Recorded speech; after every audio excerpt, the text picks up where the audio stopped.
I get a lot of questions about potatoes. Now, a potato is not a potato is not a potato.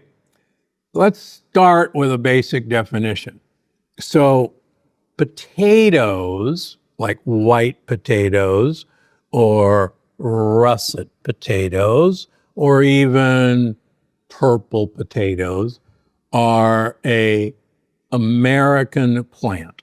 They are part of the nightshade family of vegetables. And like any nightshade, unfortunately, they contain lectins primarily in the peel and also in the eyes, like that. Sadly, potatoes, any of these potatoes, whatever color they are still mischievous from a lectin standpoint. And as I wrote about in Gut Check, one of my newer books, many of us react to a lectin that's called an aquaporin that's present in potatoes. That's not in the peel, that's not in the eyes, it's in the flesh. So even if you peel a potato, it doesn't necessarily make it safe. But let's suppose you just have to have potatoes. Remember, these are starch storage systems for the plant. The plant relies on this as a storage system for nourishment when the sun isn't shining. The more concentrated the starch is, like in a red potato, the harder those starches are to break down. Unfortunately, we prefer the classic Idaho baked potato. And as all of us know, once we kind of cut it and squeeze it, all these kind of granules of potato that soak up the butter and sour cream, those granules are exposed starches. So we digest, like an Idaho baking potato, far quicker into sugar than a waxy potato. So if you have to have a potato, pressure cook them to destroy the lectins, but then choose the more waxy varieties than the classic Idaho baker. And please don't have potato skins. That's where all the bad stuff is, and you can't make it pretty with sour cream and chives and bacon. All right, sweet potatoes. Now, there's actually, it's again our underground storage system for the plant. There's actually a difference between a yam and a sweet potato. And interestingly enough, in grocery stores, they're often mislabeled. So that this one, the kind of orange guy, is labeled as a yam, and this guy is labeled as a sweet potato. It's actually the exact opposite. Why is that interest? Well, for a nerdy detail, yams come from Africa, and they're part of the lily family. And we all came from Africa long ago. So we were exposed to this tuber for a very long time. On the other hand, a sweet potato, which most of us kind of like, is actually part of the morning glory family, and it's actually from the Americas.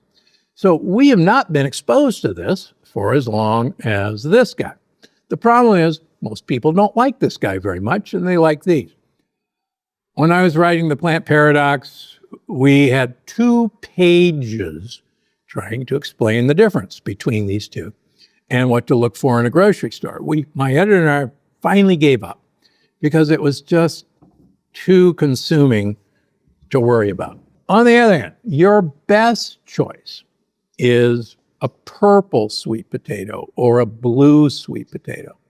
Now, this is sometimes called an Okinawan potato or Okinawan sweet potato. Why is it so good? Well, remember I told you that the denser the starch is, the slower you break it down into sugar.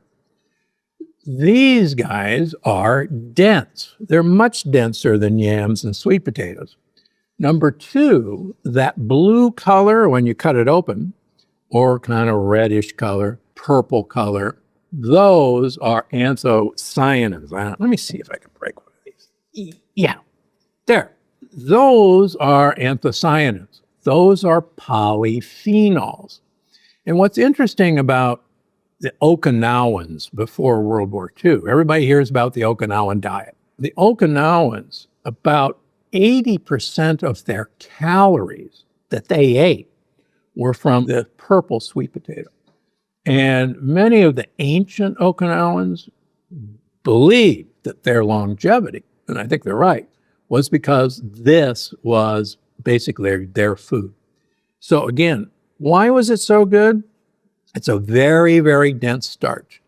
It's loaded with polyphenols, and the denser the starch, the more tough, harder to break down, the slower the carbohydrates are released as sugar. And the other huge benefit is a lot of these starches are resistant to digestion, resistant starches. So they then become food for healthy bacteria in our gut.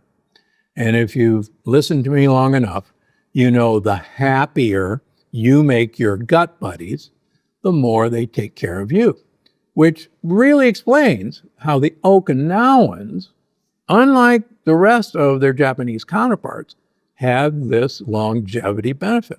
It was because of their purple sweet potato. So look for these guys. They're becoming more common in the grocery store. Yes, they're really ugly. They're really weird looking.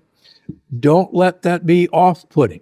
And yes, they are waxier than a sweet potato, but these are your best bets.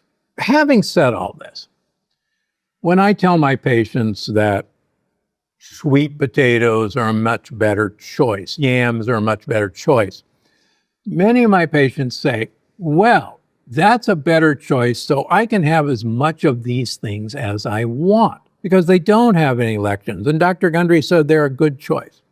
And they kind of go all in. And just this past week, I saw a patient whose triglycerides were going up, his insulin levels were going up, his insulin resistance was going up. And I said, something's changed in your diet. He said, oh yeah, I have been adding sweet potatoes every day. I have a sweet potato fry for breakfast. I'm having sweet potato soup several times a week. It's sweet potatoes because they're so good for you. Not so fast. Adding these starches, even though they're safe starches, they're still a starch. And most of my patients, starches, because they have high insulin levels, because they have insulin resistance, are still mischievous to them. Are there better swaps? Well, make a cauliflower or celeriac root mash. Have shirataki or konjac root potatoes. Have hearts of palm. Have a rutabaga. Have a turnip. And by all means, try jicama fries. They work great as a substitute. So, best are the purple sweet potatoes. You'll begin to see them. Second best are the yams, the ugly ones. The other reason is you probably won't eat as many of these as you will of these orange guys. But really keep the real potatoes away. Even if they say blue or orange, those are still potatoes.